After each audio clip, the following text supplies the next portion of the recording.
Dear Chris, matagal na akong nanonood ng mga kwento mo sa YouTube.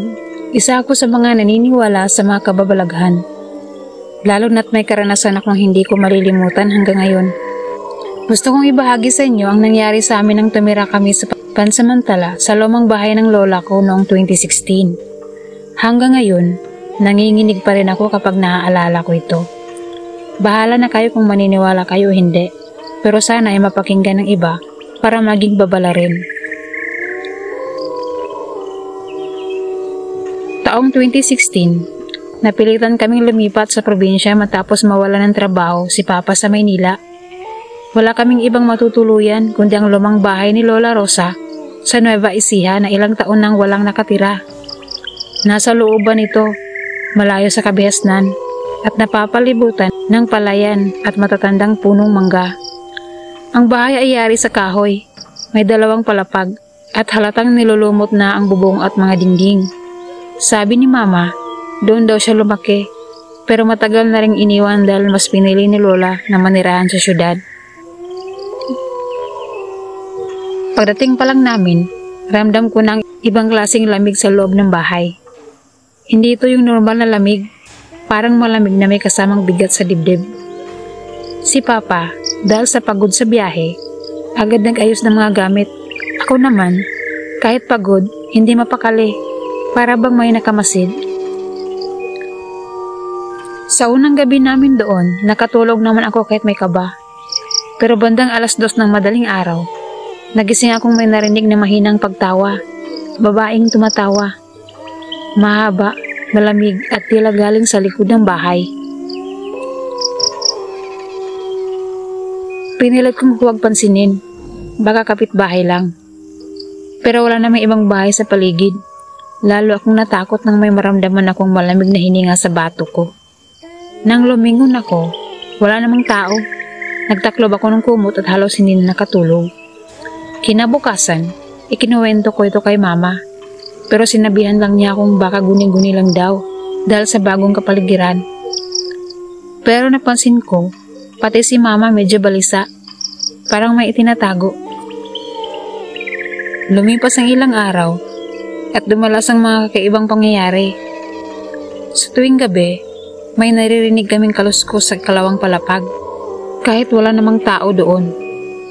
Isang beses, nakita ko si Papa na parang tulala habang nakaupo sa ilalim ng hagdan. Nang tanungin ko siya, ngumiti lang siya at sinabing, "Kachat ko lang si lola mo." Napakunot no ako. Si Lola Rosa ay patay na simula pa noong 2012. Mas lumala pa nang minsang wala si Mama at Papa. Ako lang naiwan sa bahay. Bandang 3:00 ng hapon, may narinig akong katok sa pintuan ng banyo. Nasa labas ako noon at naglalaba. Walang tao sa loob ng bahay. Paglapit ko sa banyo, tuloy-tuloy ang katok. Pagkabukas ko ng pinto, walang laman. Walang tao. Pero naroon ang bakas ng paa sa basang sahig. Pawang hindi pangkaraniwang laki at may 5 matutulis na daliri. Kinagabihan, kinausap ko si Mama. "Ma, ano bang meron sa bahay na to? Bakit parang may sumusunod sa akin?"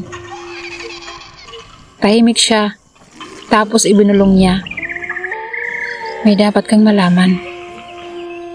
Ayon kay Mama, nung bata pa siya, may isang babaeng alila si Lola sa bahay na yun. Ang pangalan ay Ising. Tahimik, masipag, pero may mga kakaibang ugali. Mahilig daw itong magsindi ng kandila at magsalita ng pabulong sa ilalim ng hagdan. Isang araw, bigla na lang itong nawala. Hinanap nila pero hindi na nakita kailanman.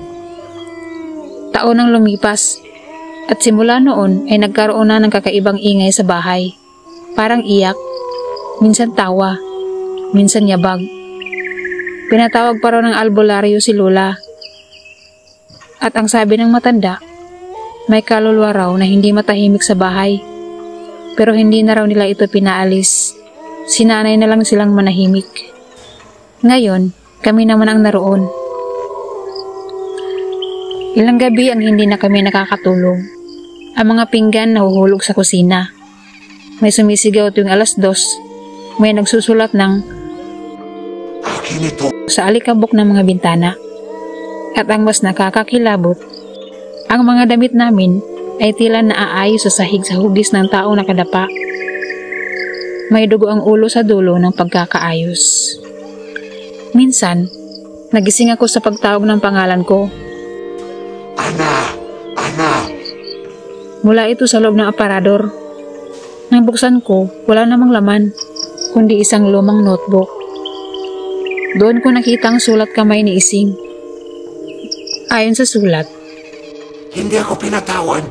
Tinapos nila ako at sinunom. Ngayon, lahat ng babalik sa bahay na to, ay kasama ko na. noong gabi ring yun, niyaya ko si mama at papa na umalis. Hindi ko na kayang manatili doon. Pero si papa, tila ibang tao na. Tumatawa na siya mag-isa at paulit-ulit na sinasabi, Hindi mo na kayo mailalabas dito, Ana. Kasama na kami ni Ising. Nang tinangkang hilahin siya ni mama, sinaktan niya si mama sa unang pagkakataon. Wala akong nagawa kundi ang tumakbo palabas. Umiyak ako sa kapitbahay na 15 minutong lakad ang layo. Doon ko ipinaalam ang lahat. Agad kami nagsumbong sa mga pulis at sinamahan kami pabalik sa bahay. Pero laking gulat ko, wala na si papa. Wala rin si mama. Lahat ng gamit namin parang hindi ginalaw. Parang wala kaming nanirahan doon. Ang mas nakakagimbal, sa kesame ng bahay, nakita ng mga pulis ang buto ng isang babae. Nakakadina pa ang kamay at may natagpo ang sunog na notebook na may nakasulot sa huling pahina. May bago na akong pamilya. Hanggang ngayon, hindi ko alam kung anong nangyari kina mama at papa. Hindi na rin sila natagpuan kahit kailan. Minsan, pinapangarap ko silang makita. Pero sa panaginip ko, pareho silang nakangiti, putlang-putla, at may anino ng babaeng nakatayo sa likuran nila. Marami ang hindi naniwala sa kwento ko. Pero sana, sa mga makakarinig nito, huwag kayong basta-basta titira sa bahay na may madilim na nakaraan. Maraming salamat sa pagkikinig sa kwento ngayong gabi. Kung nagustuhan mo ang kwentong to, huwag kalimutang i-like, i-share at mag-subscribe. Marami pa tayong mga kwentong kakikilabutan at hindi mo malilimutan. Hanggang sa muli, mag-ingat ka, baka ang susunod na kwento ay sayo na pala.